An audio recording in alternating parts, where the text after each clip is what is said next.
நாகை மாவட்டம் வேதாரண்யத்தில் அமைந்துள்ள வேதாரண்யேஸ்வரர் கோவில் வளாகத்தில் மழைநீர் தேங்கியுள்ளதால் பக்தர்கள் சிரமத்திற்கு ஆளாகி இருக்கின்றனர். இது பற்றிய விவரங்களை செய்தியாளர் ஸ்ரீதர் வழங்கிட கேட்கலாம். வணக்கம் ஸ்ரீதர், பக்தர்கள் என்னென்ன சிரமங்களை சந்தித்து வருகிறார்கள்? தற்போது நீரை வெளியேற்றுவதற்கு ஏதேனும் நடவடிக்கை எடுக்கப்பட்டிருக்கிறதா? கள தகவல்களை பதிவு பண்ணுங்க. காற்றழுத்த தாழ்வு மண்டலம் காரணமாக நாகை மாவட்டத்தில் கடந்த 2 தினங்களாக கனமழை என்பது கொட்டி தீர்த்து வருகிறது. குறிப்பாக நாகை, நாகூர், வேளாங்கண்ணி, வேதாரண்யம், கோடியக்கரை உள்ளிட்ட பகுதிகளில் வெளுத்து வாங்கி வரும் கனமழையால் அங்குள்ள அந்த சம்பா பயிர்கள் எல்லாம் மூழ்கி இருக்கின்றன. மேலும் நாகை மாவட்டத்தில் பெய்து வரும் கனமழையின் காரணமாக அதிகபட்சமாக நாகையிலும் வேதாரண்யத்திலும் பாத்தீங்கன்னா ஒரு 16 சென்டிமீட்டர் அளவுக்கு மழை கொட்டி தீர்த்து இருக்கிறது.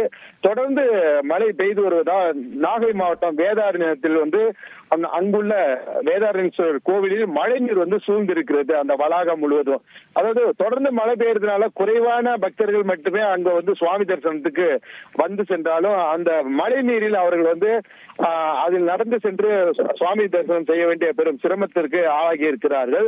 தொடர்ந்து கோவிலின் உள்ளே மழை நீர் புகுந்திருக்கிறதுனால அதை அகற்ற வேண்டும் என பக்தர்கள் கோரிக்கை விட்டதன் காரணமாக அந்த பகுதிக்கு சென்ற கோவில் நிர்வாகமும் நகராட்சி நிர்வாகமும் 2 நீர் இறைக்கும் மோட்டார் பம்ப் செட் வைத்து தற்போது அந்த நீரை இறைத்து வருகின்றனர். தொடர்ந்து மழை பெய்யறதுனால அந்த நீரை இம்மிடியேட்டா வெளியேற்றுவதில் ஒரு பெரிய சுணக்கம் ஏற்பட்டிருக்கிறது. ஏன்னா மழை இப்ப அதிகமா பெய்யறது இந்த கோடியக்கரையிலையும் வேதாரண்யத்திலையும் தான் அதிகமாக மழை பொழியும் என வானிலை ஆய்வு மையம் எச்சரிக்கை விடுத்திருக்கிறது. அதன்படி பாத்தீங்கன்னா அந்த பகுதியில் அதிகமான மழை பொழிவு இருக்கிறதுனால கோயில் முழுவதும் நீர் நிரம்பியே வருகிறது.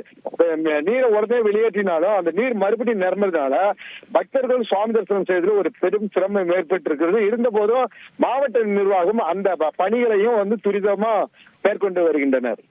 விவரங்களுக்கு நன்றி ஸ்ரீதர்.